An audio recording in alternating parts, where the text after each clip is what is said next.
कि राजपूती कंगन में उतनी ही ताकत है जितनी राजपूती तलवार में।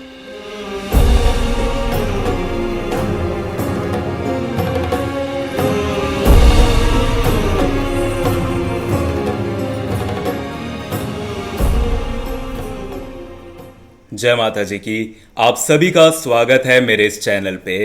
गाइज, अगर इतिहास की बात करें तो आज ही हमारा दुर्भाग्य है कि जो इतिहास हम पढ़ रहे हैं वो आक्रांताओं की दृष्टि से पढ़ रहे हैं। यानी कि जो इतिहास आज हमें पढ़ाया जा रहा है वो मुगलों के द्वारा लिखा हुआ, अफगानों के द्वारा लिखा हुआ पढ़ाया जा रहा है, ना कि हमारे वीरों की दृष्टि से और हमारे इतिहासकारों की दृष्टि से। हमारा इतिहास मुगलों अफगानों से शुरू होके मुगलों अफगानों पे खत्म नहीं होता। हमारा इतिहास बहुत बड़ा और बहुत गौरवशाली है। हमारा इतिहास अकबर, बाबर, औरंगजेब नहीं है। हमारा इतिहास महाराणा प्रताप, शिवाजी महाराज, रानी दुर्गावती, रानी ताराबाई, ये सभी है हमारा इतिहास। लेकिन इनके बारे में आज हमें बताया ही नहीं जाता। हमें जबरदस्ती जोधा अकबर की फेक लव स्टोरी तो दिखाई जाती है, उस पर मूवीज बनाए जाते हैं, सीरियल्स बनाए जाते हैं, लेकिन अगर हम सिर्फ अकबर का टाइम भी देखें तो ऐसी बहुत सी राजपूत वीरांगनाएं हैं जिन्हें मुगलों के हरम में ना जाना पड़े, इसलिए उन्होंने जिंदा जलकर जौहर किया। या फिर रानी दुर्गावती जैसी वीरांगनाएं भी इतिहास में मौजूद है जो सारी जिंदगी अकबर से लड़ती रही, लेकिन इन पर आज तक हमने कोई मूवी, कोई सीरियल नहीं देखा क्योंकि बनाया ही नहीं जाता। आज हमारे इतिहास को तोड़ मरोड़ कर इस तरीके से पेश किया जाता है ताकि हम हमारे वीरों को, हमारे राजा महाराजाओं को या तो कमजोर समझे या फिर मुगलों का गुलाम समझे और मुगलों को ग्रेट समझे, और शायद यह आज हो भी रहा है। लेकिन गाइज, आप सभी मुझे तो जानते ही हैं, मैं ऐसे ही इतिहास की खोई हुई कहानियां आप सभी के सामने लेके आता हूं। तो आज हम हमारी इस वीडियो में जानेंगे रानी दुर्गावती के पराक्रम और उनके बलिदान के बारे में। सो गाइज, इस इंटरेस्टिंग वीडियो को एंड तक जरूर देखें। और हाँ, अगर आप आज इस चैनल पे पहली बार आए हैं तो ऐसे ही इतिहास के कुछ लॉस्ट पेजेस जिनके बारे में हमें नहीं पढ़ाया जाता, जो कहीं गुम हो चुके हैं, उन सभी को मेरे साथ जानने के लिए इस चैनल को ज्यादा से ज्यादा शेयर और सब्सक्राइब जरूर करें। सो गाइज, सबसे पहले हम जानेंगे कि आखिर रानी दुर्गावती थी कौन। सो गाइज, रानी दुर्गावती का जन्म कालिंजर में शालिवाहन सिंह के यहां हुआ था, जो कि एक चंदेल राजपूत थे। रानी दुर्गावती का विवाह गोंडवाना के राजा दलपत शाह से किया गया, लेकिन ये रानी दुर्गावती का दुर्भाग्य था कि उनके पति दलपत शाह बहुत कम उम्र में चल बसे और उस समय उनके बेटे वीर नारायण सिर्फ 5 साल के थे। लेकिन रानी दुर्गावती घबराई नहीं, डरी नहीं और उन्होंने पूरे गोंडवाना की जिम्मेदारी अपने कंधों पर ली। उन्होंने राजमाता बनकर पूरे गोंडवाना की बागडोर अपने हाथों में ली। और गाइस, रानी दुर्गावती के राज में ऐसा कहा जाता है कि गोंडवाना धरती पर स्वर्ग बन चुका था। उस समय रानी दुर्गावती को राजमाता या फिर देवी मानते थे लोग, क्योंकि रानी दुर्गावती के राज्य में सभी ट्रेडर्स आते थे, सभी प्रकार के ट्रेड वहां पर होते थे और उन्होंने अपने उद्योग और कृषि से पूरे गोंडवाना को एक बहुत ही अमीर राज्य बना दिया और अपनी युद्ध नीति से आसपास के जितने भी सभी सुल्तान थे, यहां तक कि उन्होंने मुगलों को भी हराकर अपने पूरे राज्य को सुरक्षित किया। इसलिए वहां पर किसी भी चीज की कोई कमी नहीं थी और वहां पर रहने वाला हर इंसान अपने आप को सुरक्षित महसूस करता था।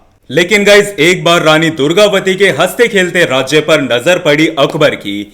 वही अकबर जिसे आज हम सभी को ग्रेट बताया जाता है। और गाइस, अकबर को हम सभी के सामने इस तरीके से पेश किया जाता है कि आज हम सभी अकबर को इस तरीके से मानते हैं कि वो बहुत ज्यादा हिंदुओं से प्यार करता था, उसे हिंदू धर्म से बहुत ज्यादा लगाव था और वो एक बहुत ही ज्यादा महान और बहुत अच्छा शासक था। लेकिन गाइस, ये बिल्कुल गलत है, क्योंकि अगर रानी दुर्गावती के केस को देखा जाए तो रानी दुर्गावती की क्या गलती थी? यही कि वो हंसी खुशी अपना राज्य चला रही थी, या फिर उनकी गलती ये थी कि उन्होंने कभी आगे से किसी मुगल पर आक्रमण नहीं किया? क्या गलती थी रानी दुर्गावती की कि अकबर ने आसफ खान को रानी दुर्गावती के हंसते खेलते राज्य गोंडवाना को तबाह करने के लिए भेज दिया? हाँ, रानी दुर्गावती की हम एक गलती जरूर मान सकते हैं कि वो बहुत सारे गुणों की धनी थी। वो बहुत ज्यादा बहादुर थी, वो बहुत ज्यादा बुद्धिमान थी और भगवान की दया से वो बहुत ज्यादा सुंदर थी। सिर्फ यही गलती थी रानी दुर्गावती की कि आसफ खान और अकबर दोनों रानी दुर्गावती को हासिल करना चाहते थे, अपने हरम में रखना चाहते थे अपनी रानी बनाकर, और रानी दुर्गावती को यह बात बिल्कुल भी मंजूर नहीं थी। इसलिए जब रानी दुर्गावती को पता चला कि आसफ खान गोंडवाना पर आक्रमण करना चाहता है, तो उस समय रानी दुर्गावती अकेले ही युद्ध के लिए तैयार हो गई। उस समय रानी दुर्गावती के पास में 5,000 सैनिक थे और रानी दुर्गावती ने सचमुच सभी से यह कहा कि अगर आप सभी में से इस समय कोई भी युद्ध नहीं करना चाहता, कोई भी जाना चाहता है तो वो जा सकता है, लेकिन मैं मेरे गोंडवाना को छोड़कर कहीं नहीं जाऊंगी और अगर मुझे मेरे गोंडवाना के लिए जान भी देनी पड़ी तो मैं हंसते हंसते देने के लिए तैयार हूं। और गाइज आप मानेंगे नहीं, उस समय सभी 5,000 जो सैनिक थे वो सभी रानी दुर्गावती के साथ मुगलों से लड़ने के लिए तैयार हो गए और रानी दुर्गावती ने बिना डरे बिना घबराए मुगलों का सामना किया। कहा जाता है रानी दुर्गावती और आसफ खान यानी कि मुगलों की सेना के बीच ये जो युद्ध हुआ ये इतना भयानक, इतना घमासान युद्ध था कि ये युद्ध 3 दिन तक चलता रहा। और गाइस इस युद्ध में मुगलों की सेना जो थी, रानी दुर्गावती की सेना 5,000 की थी और मुगलों की सेना उनसे दुगनी थी, लेकिन फिर भी रानी दुर्गावती ने पीछे हटना स्वीकार नहीं किया और वो और उनके बेटे वीर नारायण दोनों इतनी वीरता से लड़े कि मुगलों को 3 बार युद्ध में पीछे हटना पड़ा। सोचकर देखिए गाइस कितनी बहादुर होगी रानी दुर्गावती, कितने बहादुर होंगे उनके बेटे। लेकिन गाइस मुगलों की सेना दुगनी थी, इसलिए रानी दुर्गावती की सेना धीरे धीरे कम पड़ने लगी। इसलिए रानी दुर्गावती, जैसा कि मैंने आप सभी को बताया कि वो बहुत ज्यादा बुद्धिमान भी थी, इसलिए उन्होंने जितने भी अपने सेना नायक थे सभी से सलाह मशवरा करके एक प्लान बनाया। उन्होंने ये प्लान बनाया कि हम मुगलों पर रात के समय छुपकर हमला करेंगे, लेकिन उनके जो सभी सामंत थे, सेना नायक थे, वो इस चीज के लिए तैयार नहीं हुए क्योंकि उनके मुताबिक राजपूतों की परंपरा के विरुद्ध था किसी के ऊपर छुपकर हमला करना। इसलिए उन सभी ने कहा कि अगर हम युद्ध करेंगे तो हम फेस टू फेस करेंगे। अब गाइस तीसरा दिन आते आते रानी दुर्गावती की सेना 5,000 से सिर्फ 300 बची थी, लेकिन फिर भी गाइस रानी दुर्गावती की आप बहादुरी देखिए कि वो फिर भी पीछे नहीं हटी। तीसरे दिन वो 300 सैनिकों के साथ अपने हाथी पर सवार हुई और फिर से मुगलों से युद्ध करने के लिए वो मैदान में आ गई। लेकिन गाइस रानी दुर्गावती की सेना बहुत ज्यादा छोटी थी और मुगलों ने उन्हें आसानी से तीसरे दिन काबू कर लिया। अब गाइस जितने भी सैनिक थे वो धीरे धीरे शहीद हो चुके थे और रानी दुर्गावती हाथी पर सवार थी। उस समय ऐसा कहा जाता है कि रानी दुर्गावती पर 2 तीर आकर लगे। एक तीर उनके सीधा आंख में आके लगा और एक तीर उनके गले में आके लगा, जिसकी वजह से रानी दुर्गावती बेहोश हो गई। इस समय रानी दुर्गावती के जो बेटे थे वीर नारायण, वो भी बहुत ज्यादा घायल हो चुके थे और रानी दुर्गावती को जब होश आया तो उनके सभी सैनिकों ने, सभी सामंतों ने, जो कुछ भी बचे थे, उन्होंने उनसे आग्रह किया कि राजमाता आप यहां से युद्ध से चले जाइए, आप चौरागढ़ में चले जाइए, क्योंकि गाइस गोंडवाना की जो उस समय राजधानी थी वो थी चौरागढ़। और रानी दुर्गावती इतनी ज्यादा समझदार थी कि उन्होंने गोंडवाना की जितनी भी महिलाएं थी, जितनी भी बहन बेटियां थी, सभी को चौरागढ़ में इकट्ठा कर रखा था। इसलिए उन्होंने युद्ध से पीछे हटने का फैसला नहीं किया। उन्होंने अपने बेटे वीर नारायण को चौरागढ़ जाने को कहा, क्योंकि रानी दुर्गावती नहीं चाहती थी कि कोई भी हिंदू महिला मुगलों के हरम में जाए। इसलिए उन्होंने अपने बेटे से कहा कि कोई भी हिंदू महिला मुगलों के हरम में नहीं जानी चाहिए, चाहे हमारी मां बहनों को जिंदा जलकर जौहर ही क्यों ना करना पड़े। और गाइस अकबर के समय इतिहास का सबसे बड़ा जौहर चौरागढ़ में ही हुआ था। इसके अलावा अकबर के समय एक और जौहर हुआ था जो कि चित्तौड़गढ़ में हुआ था। गाइस अगर आप इन दोनों जौहरों की कहानियां जानना चाहते हैं, और हाँ, रानी दुर्गावती के बेटे वीर नारायण चौरागढ़ में चले गए रानी दुर्गावती के कहने पर, और वो उसी समय वहीं पर शहीद हुए जब मुगलों ने चौरागढ़ पर आक्रमण किया। सो गाइस रानी दुर्गावती के बेटे वीर नारायण किस तरीके से लड़े, चौरागढ़ का जौहर किस तरीके से हुआ, अगर आप वो सारी चीजें जानना चाहते हैं तो आप कमेंट सेक्शन में मुझे बता सकते हैं। मैं इस पर भी जल्द ही एक वीडियो लेके आऊंगा आप सभी के लिए। और गाइस अब हम आते हैं फिर से उस पॉइंट पे जब रानी दुर्गावती बहुत ज्यादा घायल हो चुकी थी। सो गाइस रानी दुर्गावती को आसफ खान पाना चाहता था, इसलिए उसने उनके हाथी समेत उन्हें घेर लिया। रानी दुर्गावती आसफ खान और मुगलों को बहुत अच्छे से जानती थी, जो कि आज गाइस हम सभी नहीं जानते हैं। अगर हम उस जमाने का इतिहास पढ़े तो हमें पता चलेगा कि रानियां जो जिंदा जल रही हैं उन्होंने कुछ तो ऐसा देखा होगा ना।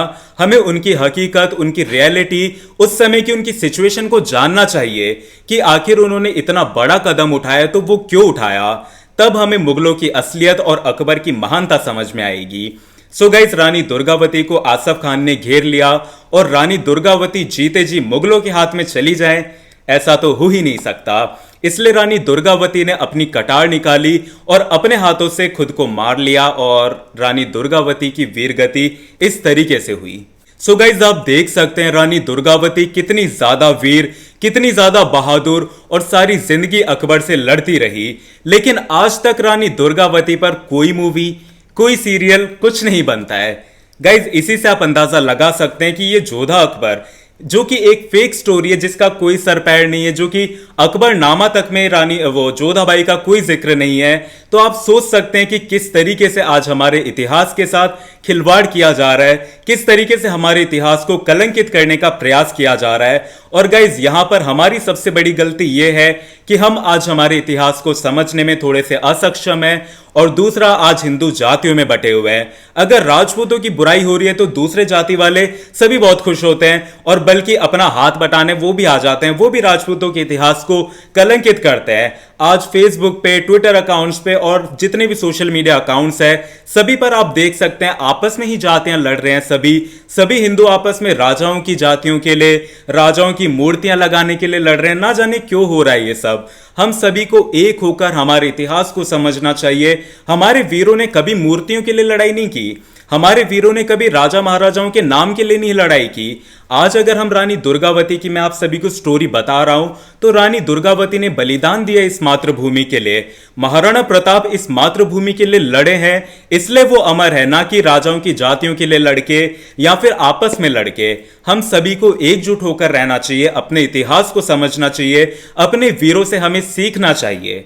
सो गाइज, यही थी कहानी रानी दुर्गावती की। और आप ऐसी ही और कहानियां जानना चाहते हो, आप चौरागढ़ के जौहर के बारे में, रानी दुर्गावती के बेटे वीर नारायण की वीरगति के बारे में जानना चाहते हो, चित्तौड़गढ़ के जौहर के बारे में जानना चाहते हो, और भी इसी तरीके की अकबर की असलियत जानना चाहते हो, तो आप कमेंट सेक्शन में जरूर बताइए। जल्द से जल्द मैं आप सभी के लिए ऐसी ही इंटरेस्टिंग वीडियोस लाता रहूंगा।